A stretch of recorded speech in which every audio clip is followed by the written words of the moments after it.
Hello students, RRB group D NTPC examination లో general awareness సంబంధించి previous year question చూద్దాం. In which year did lord Curzon partition Bengal? So Bengal విభజన ఎప్పుడు జరిగింది అంటున్నాడు. బెంగాల్ విభజన ఎప్పుడు జరిగిందంటే 1905లో జరిగింది. సో ఇది మనందరికీ తెలిసిందే. 1905 లో జరిగింది. 19th జూలై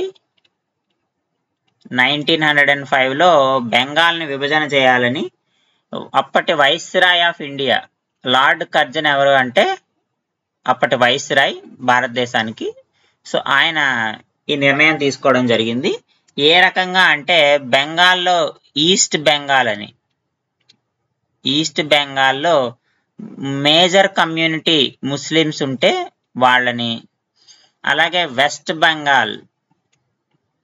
బెంగాల్లో హిందూస్ మేజర్ కమ్యూనిటీ కాబట్టి వాళ్ళు ఉండేలాగా ఈ బెంగాల్ విభజన అయితే చేయడం జరిగింది.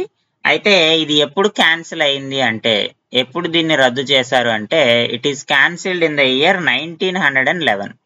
This partition was cancelled in the year 1911. మళ్ళీ 1911వ సంవత్సరంలో ఈ పార్టీషన్ ని క్యాన్సిల్ చేయడం జరిగింది.